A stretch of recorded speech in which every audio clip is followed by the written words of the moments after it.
Señor le bendiga nuevamente a todos. Espero que haya venido deseoso, anhelando recibir aquella leche espiritual, como dice el apóstol Pedro, no adulterada. Y quisiera que me acompañara a leer en el pasaje donde estaremos el día de hoy, Primera de Pedro capítulo 2.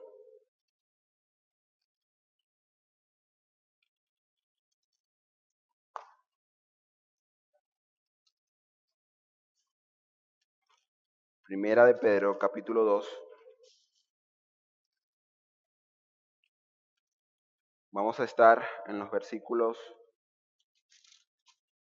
9 y versículo 10. Le invito a ponerse en pie, vamos a leer las Sagradas Escrituras, la palabra de Dios, y luego encomendamos nuevamente al Señor la predicación para que Él esté dirigiendo este valioso momento de edificación. Leemos Primera de Pedro capítulo 2, versículo 9 y versículo 10. Dice: Mas vosotros sois linaje escogido, real sacerdocio, nación santa, pueblo adquirido por Dios, para que anunciéis las virtudes de aquel que os llamó de las tinieblas a su luz admirable. Vosotros que en otro tiempo no erais pueblo, pero que ahora sois pueblo de Dios, que en otro tiempo no habéis alcanzado misericordia, pero ahora habéis alcanzado misericordia. Señor, te alabamos y te exaltamos y te agradecemos por este valioso momento en el cual tú hablarás a tu iglesia, en el cual tú hablarás a nuestros corazones. Permítenos oír tu palabra, oh Señor. Permítenos escuchar tu voz. Permítenos escuchar lo que tú dices hoy a tu iglesia. Que nosotros podamos recibir con gozo y alegría la buena noticia del Evangelio. Que los amigos aquí presentes, por tu gracia y misericordia, si a ti te place, oh Dios, que hoy se conviertan, que crean para salvación. Te lo pedimos a ti porque tú tienes el poder para hacerlo. En ti esperamos y confiamos, oh Dios. Amén y amén. Pueden sentarse.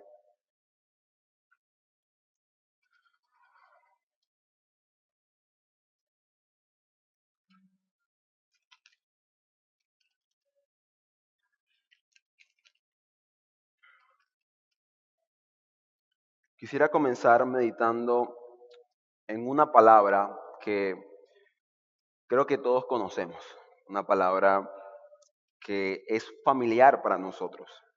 Esta palabra es la palabra beneficio. Y yo creo que no solamente la conocemos, creo que también nos gusta mucho esta palabra. Wow, beneficio. ¿Qué beneficio es lo que estamos haciendo? ¿O qué beneficio obtengo?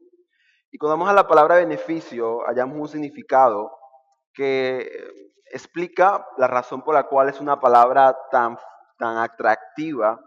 Y es que la palabra beneficio, eh, dice el diccionario, que se refiere a un bien que es dado o que es recibido. El beneficio siempre implica una acción o resultado positivo y que por consiguiente es buena y puede favorecer a una o más personas, así como satisfacer alguna necesidad. Creo que cuando vamos a comprar algo, nos preguntamos siempre eso: ¿en qué beneficio obtengo si compro en esta tienda?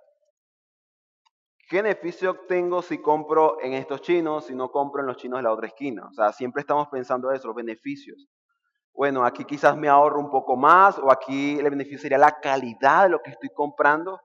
Todo depende, pero siempre investigamos mucho sobre el beneficio que nos da tal producto o servicio. Se convierte, por supuesto, en algo importante, particularmente para las amas de casa, que son las que salen a comprar el fin de semana. Pero hay un problema, y es que en algunos casos, no pensamos, no pensamos en los beneficios que nos traen ciertas cosas. ¿Y por qué esto es importante? Bueno, porque el conocer los beneficios que te trae algo te lleva a algo muy importante, y es que reconocer o conocer los beneficios que te da algo, alguna situación, algún objeto o alguna persona, esto te genera una actitud de agradecimiento y de gran consideración. Un ejemplo de esto sería muy sencillo. ¿Hay alguien aquí que le gusta comer cambur? O sea, el cambur es una fruta. ¿A alguien le gusta? ¿A los niños les gustan comer? ¿Sí? ¿Les gusta mucho? A mí me encanta. Y te preguntaría, ¿y por qué la comes? La respuesta sería, porque me gusta. Quizás no lo dijiste, pero lo pensaste. Lo como porque me gusta. Y así andamos. No preguntamos, ¿y qué beneficio hay en eso? ¿Sabías, por ejemplo, que la ingesta de esta fruta ayuda a la digestión, te ayuda a dormir, combate el agotamiento, que previene incluso el cáncer de colon, que protege nuestros corazones y que previene la anemia? Interesante, ¿no? Ahora creo que vas a comer un cambur pensando en los beneficios. ¿Qué vas a hacer? Vas a ser agradecido por poder comer esta fruta.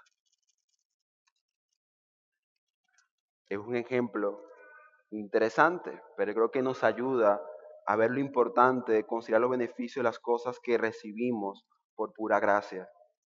Porque déjame decirte que esto es lo que hemos hecho, no considerar los beneficios de algo, lo hemos hecho, mis hermanos, con verdades importantísimas del Evangelio. A veces pensamos tanto en las demandas del Evangelio, lo que tengo que hacer porque soy cristiano, y no en los beneficios que ahora tengo por ser pueblo de Dios, por ser cristiano, por ser hijo de un gran y maravilloso Padre. ¿Y sabes cuál es el problema de hacer esto? Que como resultado no disfrutamos verdaderamente o no disfrutamos lo que pudiéramos disfrutar en la gracia que hallamos en tan gloriosa noticia, en tan glorioso evangelio. No disfrutamos verdaderamente esta su gracia. Y en este pasaje en particular, lo que veremos, mis hermanos, es estos beneficios gloriosos que hallamos en la bondad de Dios. Cuando usted lee este pasaje o este capítulo, se da cuenta de que hay ciertas demandas, pero estos versículos, mis hermanos, nos hablan no de la demanda del Evangelio, sino de los beneficios del Evangelio, lo que hemos recibido por gracia y misericordia. Y uno de estos beneficios maravillosos del Evangelio es la elección. Quisiera, por esta razón, compartir el argumento del pasaje. Y es que hoy veremos en nuestro pasaje la siguiente verdad.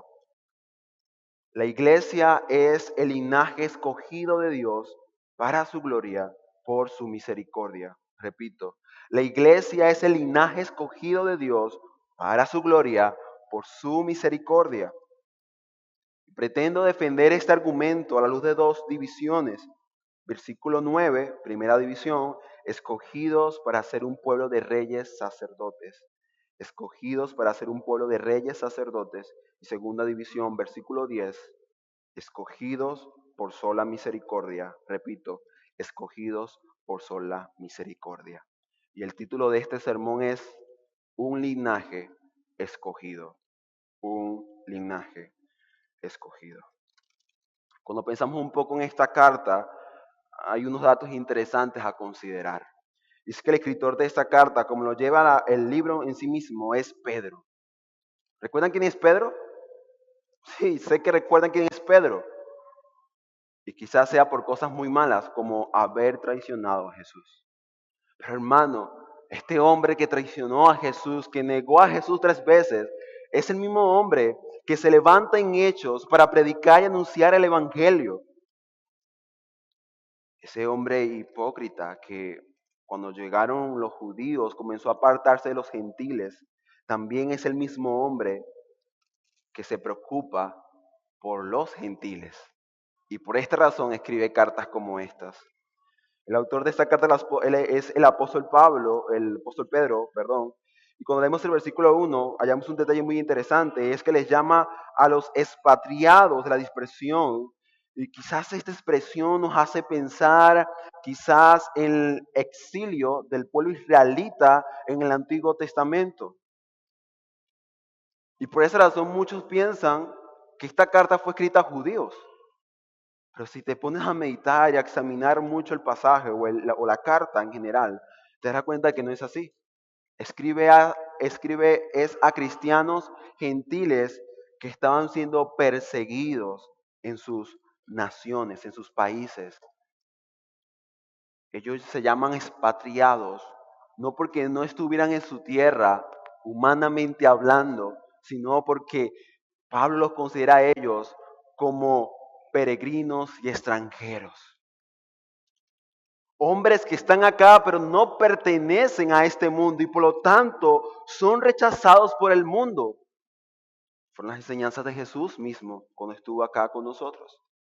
Y así como a mí me aborrecieron, también los van a aborrecer a ustedes. Pero es fácil decirlo, ¿cierto? Pero experimentar el sufrimiento y el quebranto por la causa de Cristo no lo es para nada. Para nosotros quizás es una experiencia el a veces no comer lo que deseamos, el no tener las comodidades que quisiéramos. Pero estos hermanos, más que estos, sufrían y ponían su vida en peligro por causa del Evangelio, por causa de Cristo. ¿Qué es el apóstol Pedro? Escribe estas palabras para animar y consolar a una iglesia perseguida. Y les dice, escuchen, ustedes son el pueblo de Dios. Ustedes son la verdadera Israel.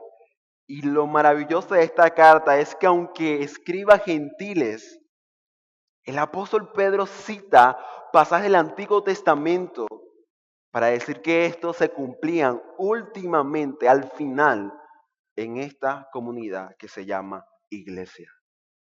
Y lo que está diciendo es, hermanos, ustedes son.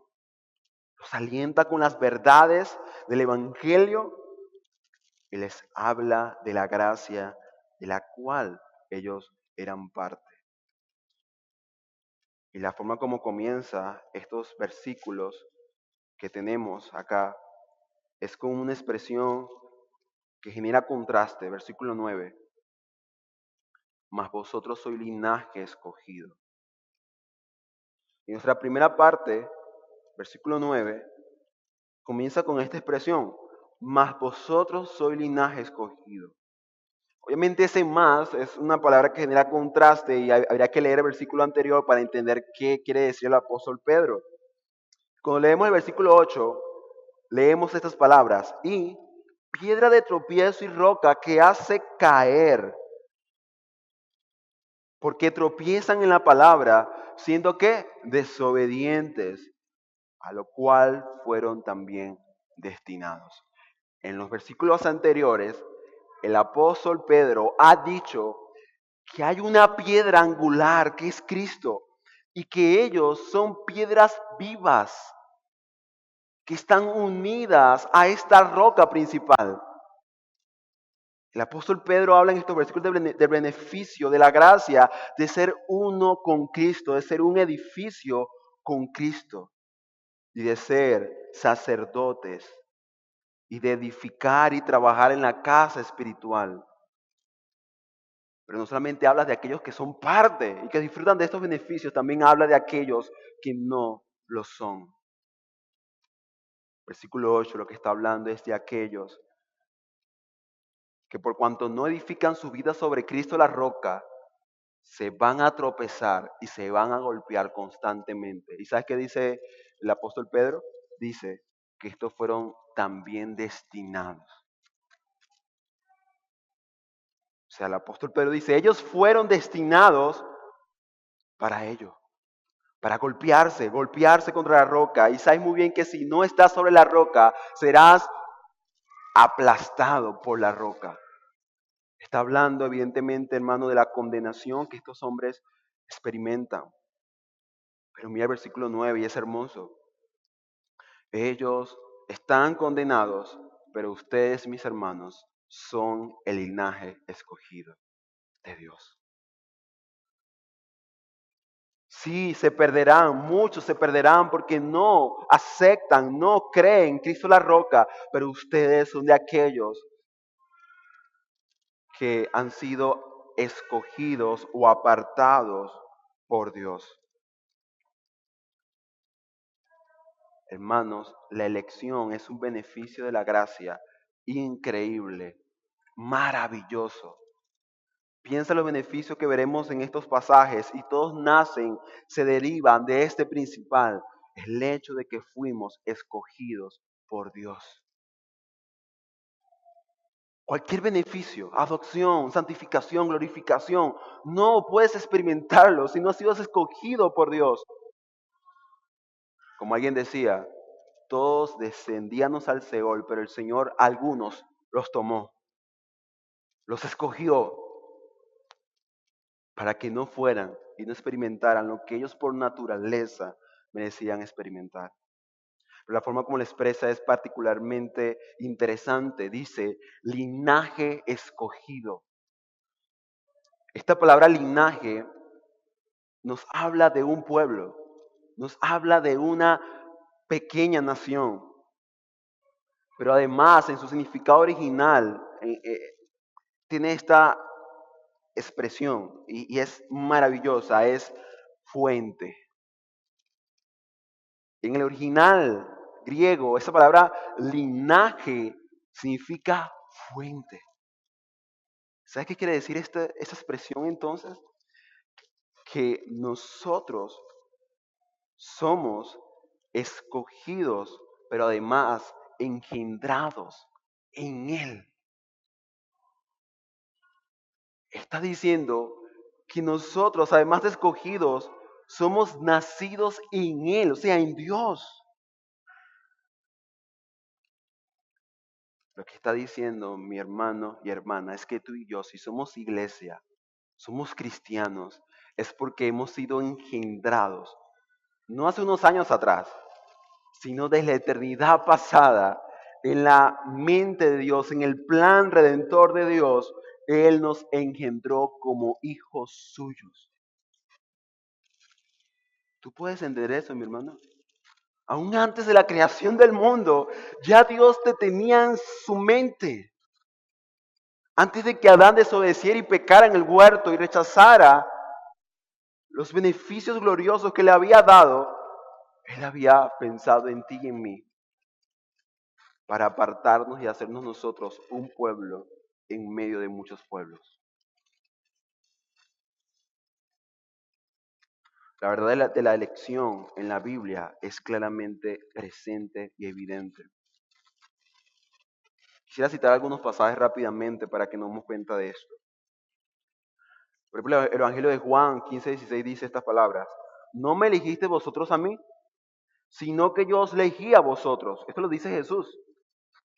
Yo os he puesto para que vayáis y llevéis fruto, y vuestro fruto permanezca, para que todo lo que pidiereis al Padre en mi nombre, Él os dé. Hechos 13:48. Dice la palabra del Señor: los gentiles, oyendo esto, se regocijaban y glorificaban la palabra del Señor, y creyeron todos los que estaban ordenados. ¿Para qué? Para vida eterna.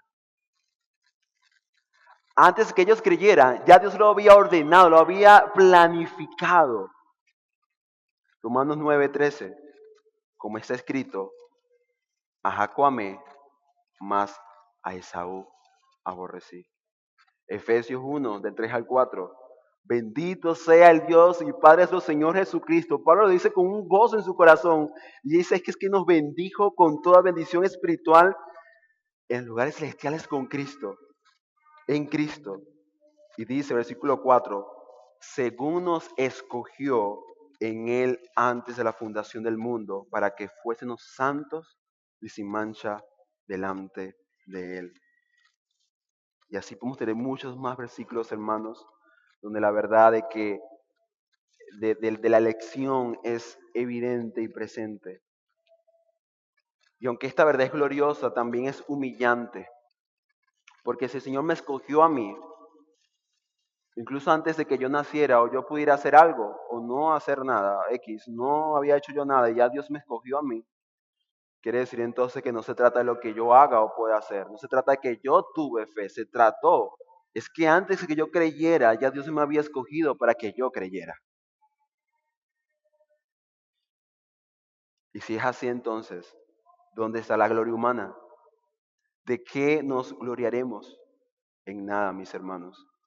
La verdad es que este versículo nos dice el apóstol Pedro que somos un pueblo diferente, pero porque fuimos escogidos.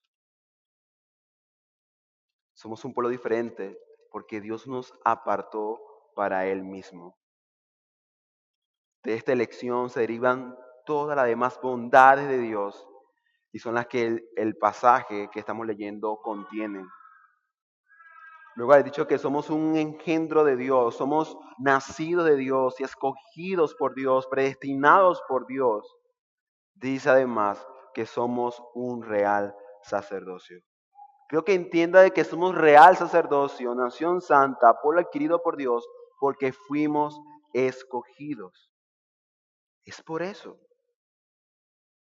porque fuimos escogidos. Y esta expresión real sacerdocio creo que es impresionante. Cuando el apóstol Pedro dice estas palabras, no está diciendo algo así como que, bueno, son reyes, son, mejor dicho, sacerdotes al servicio de un rey. No está diciendo eso. Porque dice real sacerdocio. Podemos pensar que, bueno, son sacerdotes que están al servicio del rey. Y eso lo vemos, obviamente, en el Antiguo Testamento. No, mi hermano. ¿Sabes qué dice el apóstol Pedro? Lo que está diciendo es que estos son reyes, pero también son sacerdotes. Estás diciendo que este linaje escogido, apartado por Dios, Dios lo hace, lo llama reyes, sacerdotes. Es increíble esta expresión porque es única en la Biblia. Piensa en esto.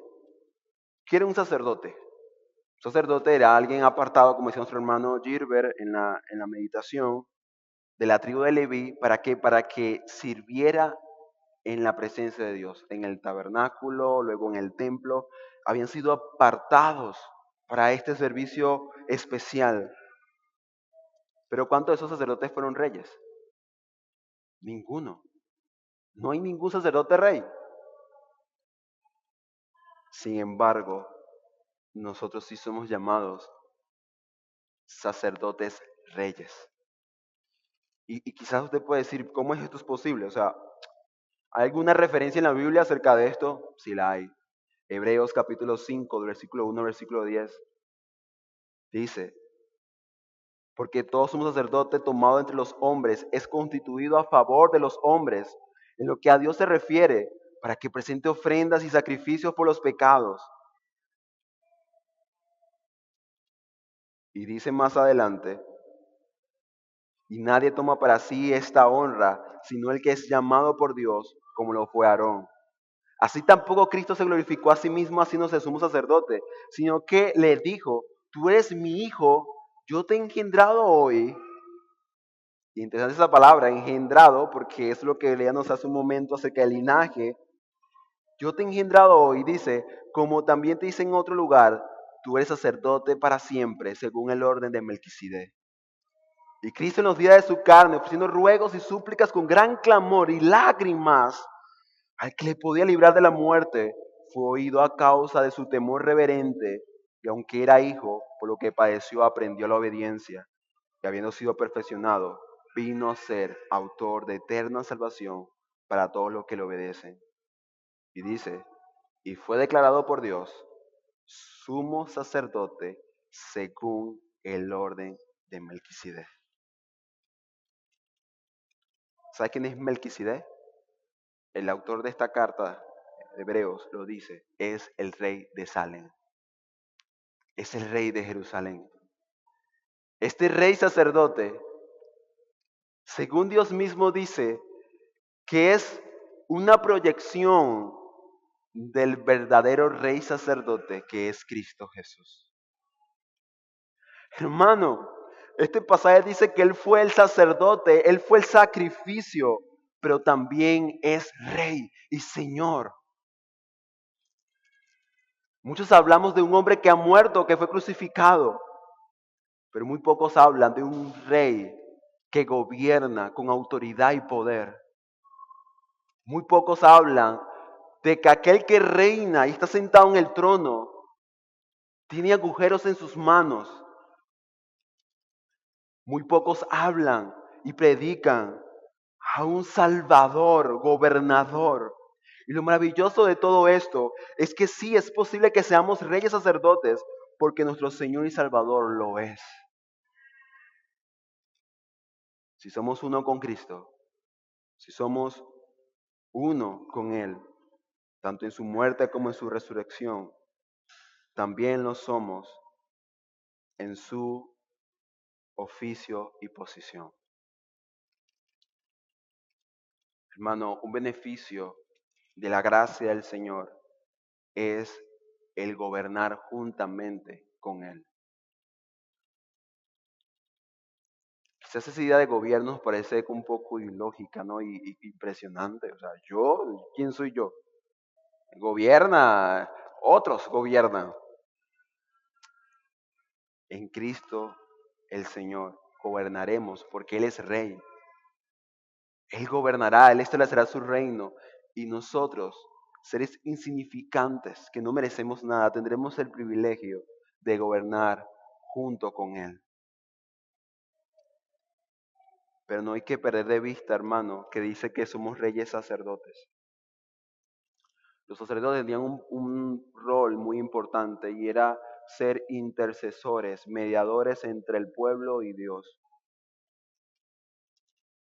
¿Te puedes ver, mi hermano y hermana, como eso? Como un hombre, una mujer de adoración que invita, que exhorta al mundo y le dice, adora a Dios, alaba al Señor.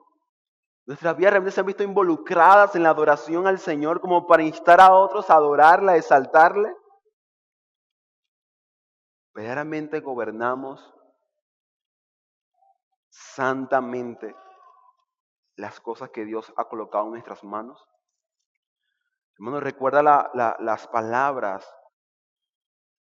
Oh siervo, en lo poco fuiste fiel, pero en lo mucho te pondré. Pero usted no ha pensado, meditado un poco en eso. ¿Qué está diciendo el Señor? Lo que está diciendo el Señor es esto.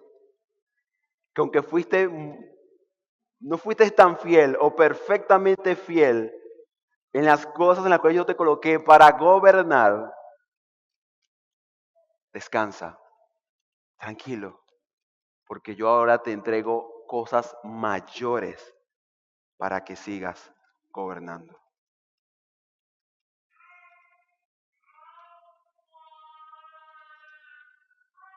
Cuando aquí el apóstol habla de estos beneficios, no está hablando, mis hermanos, solamente de algo que se proyecta en la eternidad, que vamos a esperar. No es algo que somos hoy, que somos ahora.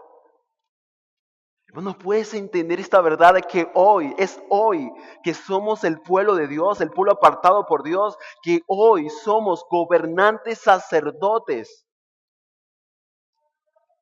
en un mundo que necesita ser exhortado, que necesita ser confrontado con sus pecados y llamados a la verdadera adoración a Dios.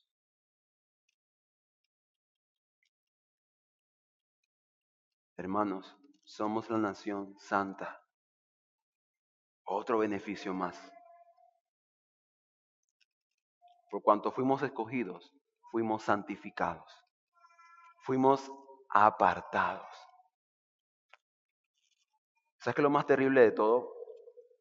Es que a pesar de que la Escritura habla tanto de la santidad y de que somos santificados, eso no se predica, no nos enseña, ni siquiera, porque puede pasar en una iglesia donde vayas y se predica la santidad de Dios, pero no está en nuestras conversaciones. No hablamos de la santidad de Dios cuando la palabra dice que Él es santo, santo, santo. ¿Sabes por qué? Porque cuando se habla de la santidad nos temblamos, somos confrontados y esa sensación de ser confrontado, de ser humillado no nos agrada tanto. No queremos ser confrontados a nuestros pecados, no queremos vernos como pecadores, como hombres rebeldes que realmente somos.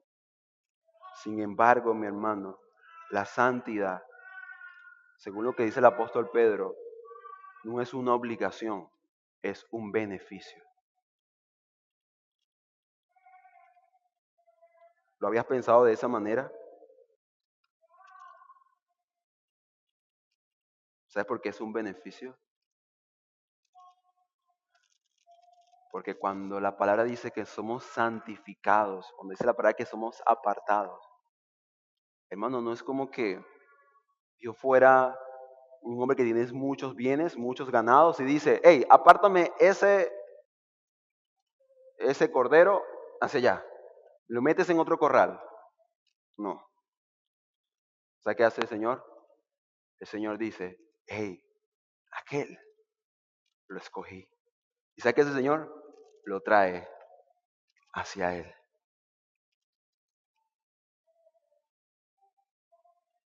Hermanos,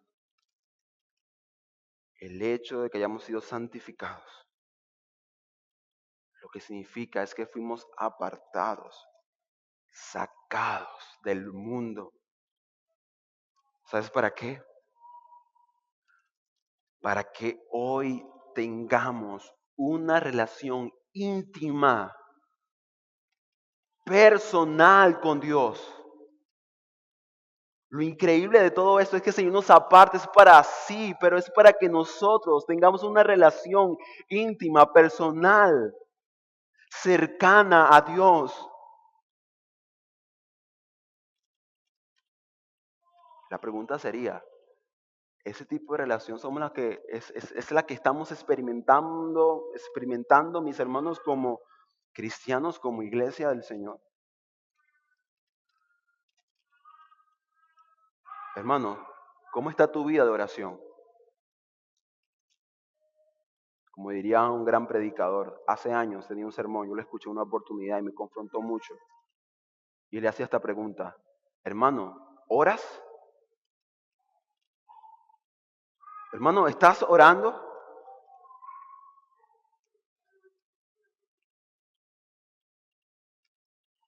Hermano, ¿oras?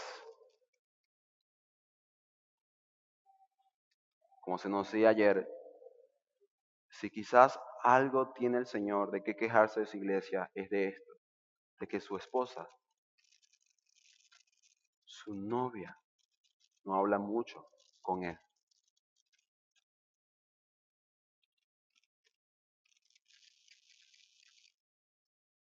A veces la santidad la vemos como un sentido de obligación. Bueno, yo soy cristiano, pues soy santo, y bueno, no puedo ir a fiesta, no puedo hacer esto. Y por eso quizás mis amigos aquí presentes pensarán mucho y decir, ser cristiano, pero es que si soy cristiano tengo que dejar tantas cosas. Sí, es cierto, eso implica la santidad. Pero es más que eso, es más que eso. Santidad es haber sido apartado para hallar un mayor deleite, un gozo inexplicable en Dios, en la relación que tenemos con Dios. No, hermanos, la santidad no es una obligación o meramente solo un deber cristiano, es un privilegio, es un privilegio. Porque cuando Dios nos santifica, Él antes rompió todas las barreras que había en el camino para acercarnos a Él mismo. Y Hebreos lo dice claramente, Él, por medio de su carne y sangre, ha roto, ha abierto el camino, el acceso hacia el Padre. Por eso somos sacerdotes, mis hermanos, porque siempre estamos ante la presencia de Dios.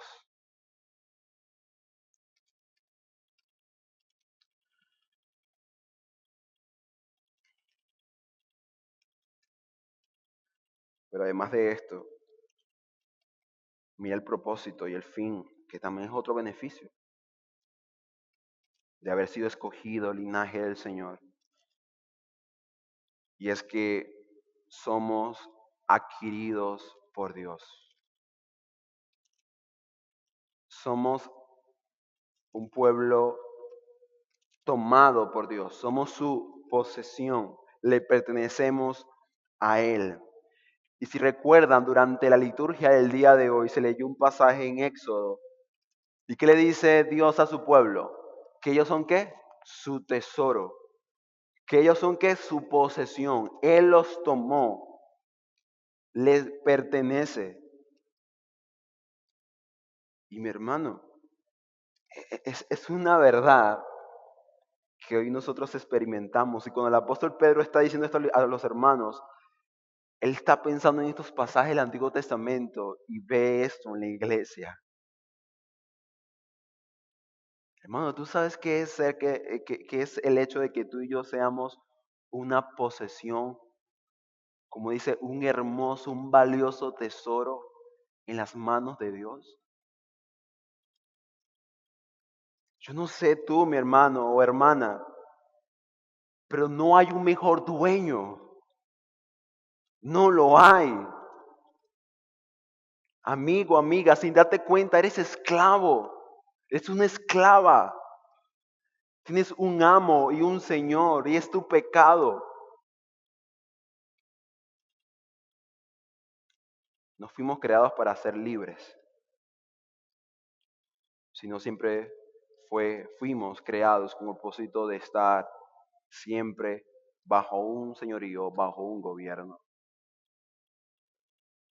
Y lo que la Biblia llama libertad es eso, es ser esclavo de Cristo. Mis hermanos, no hay un beneficio más glorioso y maravilloso que el decir que yo le pertenezco a Dios.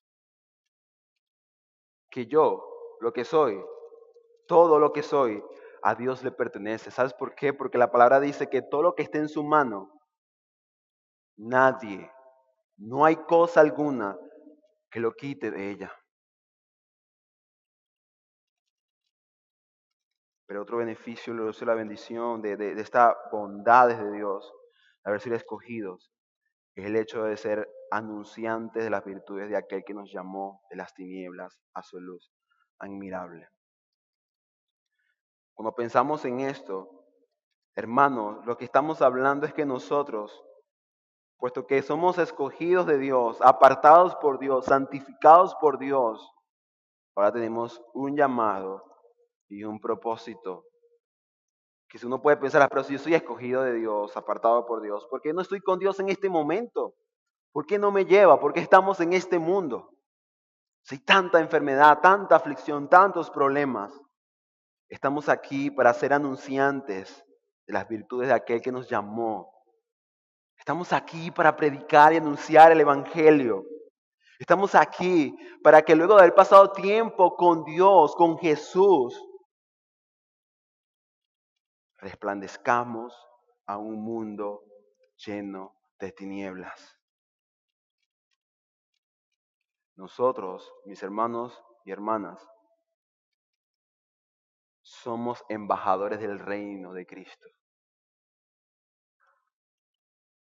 Nosotros somos representantes de un reino que el mundo no conoce, pero que sin embargo es real. Y sabes, tú y yo tenemos que hacer que este mundo vea que es real. ¿Y sabes cómo lo lograremos? Haciendo esto, predicando las virtudes del que nos salvó. Hermano, predicar no solamente a lo de evangelizar con palabras, a lo de nuestras vidas Nuestras vidas deben ser portadoras de la luz de Dios, de la luz de Cristo. Porque Él nos llamó de las tinieblas a su luz admirable. Es posible, mi hermano, sí lo es. Sé que estás pensando en este momento, pero es que yo me he equivocado, yo he fallado tantas veces. Pero hermano, fuimos llamados para esto y fuimos capacitados para hacerlo. ¿Sabes por qué? Porque ya no moramos más en tinieblas, sino que ahora estamos en su luz, en la luz admirable de Dios. ¿Y sabes qué significa todo eso? John MacArthur decía estas palabras y lo cito, que implica un entendimiento intelectual. La luz significa entendimiento intelectual, pero también una identidad moral. Hablamos que en nosotros hay tanto verdad como justicia. Hay conocimiento, pero también obediencia. Hablamos de que fuimos rescatados de saber lo que Dios quiere, pero también de poder hacerlo. Es esa luz, mi hermano y hermana, en la cual moramos por gracia divina. Hoy conocemos, hoy sí entendemos, hoy sí podemos gustar la verdad de cada pasaje de la Escritura y podemos comprenderla, pero también tenemos la capacidad de poder obedecerla. Eso es estar en luz. Lo contrario a esto es no entender, no conocer qué es la luz, ni tampoco poder vivir y caminar en luz. Pero al final, mis hermanos, el final de este pasaje, versículo 10, nos lleva a un punto muy importante. Y es que si fuimos escogidos, mis hermanos, fue por la sola misericordia de Dios. Versículo 10, segunda parte. Quizás cuando hablamos de todos estos beneficios, podemos pensar quizás erróneamente, bueno, yo algo tuve que haber hecho para que Dios hiciera todo esto a favor mío. Pero la verdad es que el versículo 10 dice, recuerden mis hermanos que ustedes no eran pueblo, pero ahora sí soy pueblo de Dios. Hermano, recuerden que en otro tiempo no tenían, no habían alcanzado misericordia, pero que ahora habéis alcanzado misericordia. Algo triste que nos pasa como cristianos es que es cuando va avanzando el tiempo, tendemos a olvidar cosas y cosas muy importantes, y entre ellas es olvidar lo que nosotros éramos antes de que Cristo llegara y nos alcanzara por pura gracia y misericordia. Mi hermana y hermano, no podemos olvidar eso. No podemos olvidar que había un tiempo donde estamos perdidos, condenados al infierno. Cada vez que vamos un pecador, una pecadora necesitado de gracia, debemos recordar, mis hermanos, que así estábamos nosotros en otro tiempo, en otro momento. ¿Sabes por qué es importante recordar esto? Porque esto nos humilla y nos hace humildes y nos hace incluso agradecer hoy al Señor. Porque aunque creo y pienso que estoy mal, que mi vida es un desastre, que estoy enfermo y que he perdido tantas cosas, no he perdido ni perderé la misericordia y la gracia de Dios. Porque el hombre y la mujer que es alcanzado por la misericordia y gracia, esta gracia y misericordia nunca lo abandona. Jamás, jamás. Es necesario recordar que si hoy tenemos esperanza, que si hoy podemos tener gozo, que si hoy podemos experimentar paz, que si hoy podemos experimentar una llenura y un placer y una felicidad inexplicable, es porque Dios tuvo misericordia de nosotros. La palabra misericordia, sé que es explicado, la quiero volver a explicar nuevamente. Es una palabra compuesta que habla de la miseria, pero también habla de la respuesta de Dios a tu miseria y a mi miseria. La respuesta es cordia, es bondad, es compasión. La verdad es que de tantos miserables, de tantos miserables, de tantos necesitados, Él decidió alcanzarte a ti y a mí.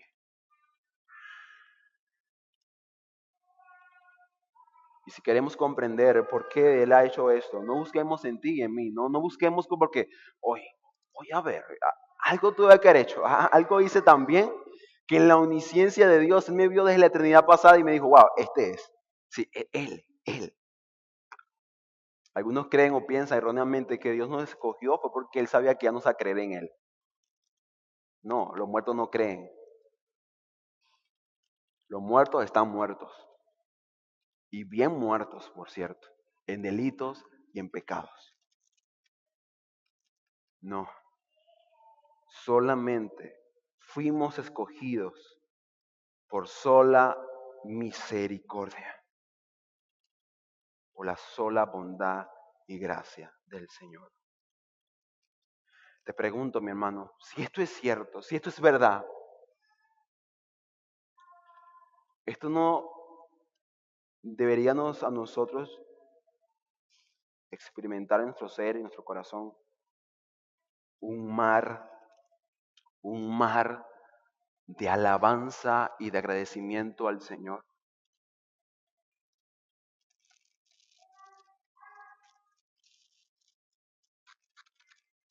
Si esto no te lleva a ti a adorar al Señor, no sé qué lo puede hacer. Si esto no nos lleva a amar más a Dios, amar más a Cristo, no sé entonces qué lo podrá hacer. Porque solamente la gracia y la misericordia de Dios tiene el poder para cautivar y atrapar los corazones fríos, los corazones que son rocas, que no sienten nada, que no experimentan nada. Solamente esta gloriosa noticia del Evangelio hace corazones de piedra, corazones de carne, sensibles a la bendita palabra de Dios. Hermano, la causa de nuestra insensibilidad espiritual no es porque Dios no nos ha amado tanto como para nosotros amarle profundamente a Él. No lo es. Es porque no hemos pasado tiempo meditando y pensando en cuál ha sido esa gracia, en cuál ha sido ese amor inexplicable que recibimos. Es por eso. No es culpa de Dios. No es culpa de Cristo. Hermano, cuando tú y yo estemos en el cielo, veremos sus manos marcadas. ¿Sabes para qué? Para recordarte a ti y a mí que si estás ahí en ese momento, que si estás ahí ante la presencia de Dios es porque Él te amó. Es porque Él nos amó.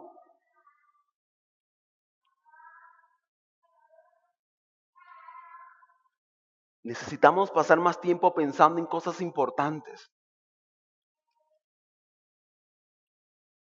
Necesitamos pasar más tiempo meditando en la gracia y el amor de Cristo, en la bondad y la misericordia de Dios.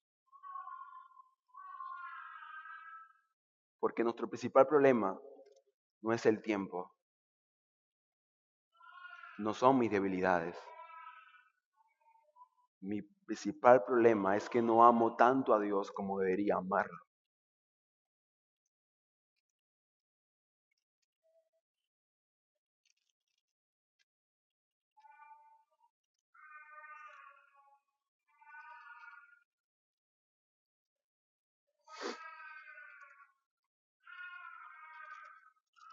Y les pido perdón, mis hermanos. Me disculpo.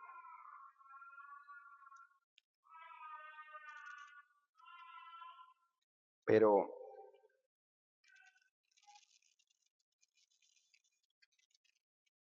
también nosotros sufrimos crisis, necesidades espirituales. Comentaba hace un momento alguien, decía, esta semana me he sentido súper desanimado. Desanimado.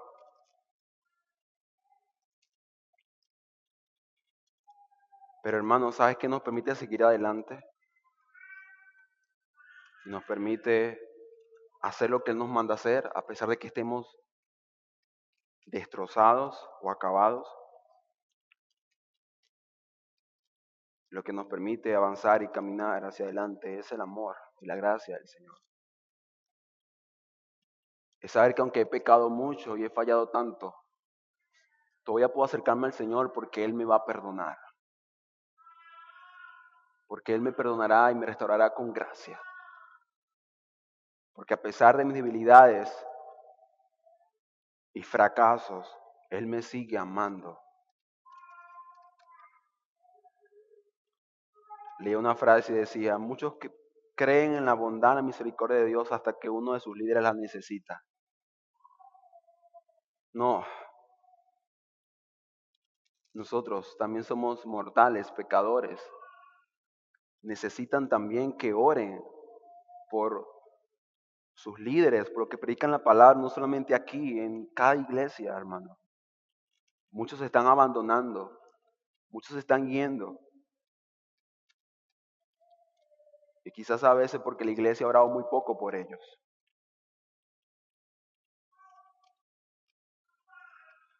Todos, todos necesitamos meditar y pasar tiempo con Jesús. Y pensar y pensar y pasar tiempo pensando en cuánto nos ha amado. Por esa razón quisiera terminar con las aplicaciones. Y la primera de ellas, mis hermanos, es a la iglesia. Iglesia del Señor. Debemos experimentar un mar de alabanza y adoración a Dios por lo que hemos recibido por medio de Cristo. Pero para esto debemos convertir en una disciplina, pensar, meditar profundamente en estos beneficios. Hermano, convierte en disciplina cada día el meditar en los beneficios de la elección y las bondades que se derivan de él. Repito, hermano, convierte en disciplina meditar cada día en los beneficios de la elección y las bondades que se derivan de él. Amigo, aquí presente, estás en tinieblas, es la verdad. Estás condenado a la perdición eterna. Es una verdad, es una realidad y lo peor es que no puedes hacer nada. No puedes hacer ninguna obra, alguna acción para alcanzar y lograr algún cambio en tu estado actual. La elección para salvación no es algo que uno pueda lograr, pero sí es algo que se puede recibir por gracia. Por lo tanto, amigo, clama. Sí, clama al Señor. Pídele que te saque las tinieblas. Pídele con gran agonía para que Él te pase las tinieblas a su luz admirable. Señor, damos gracias a ti por este tiempo en el cual pudimos meditar en tu palabra y en tu verdad. Gracias, Señor, porque cuán grandes han sido tus bondades y tus misericordias para con nosotros, oh Señor. Tú no conoces mejor que nadie nuestras dificultades, nuestras debilidades, y sin embargo nos sigues amando, Señor. Y nos muestras tu abundante misericordia y nos sigues recordando de que somos tu pueblo. Es que somos tu pueblo, somos tu iglesia. Permítanos, Señor, deleitarnos en esta verdad y poder experimentar el gozo que ninguna otra cosa podría causar en nosotros. El gozo de saber de que somos tu pueblo, que somos tus hijos, que somos un linaje escogido por el Señor. Te lo pedimos, oh Dios, permítenos meditar y disfrutar de los beneficios de tu gracia. Te lo pedimos en el nombre del Señor Jesucristo. Amén y amén.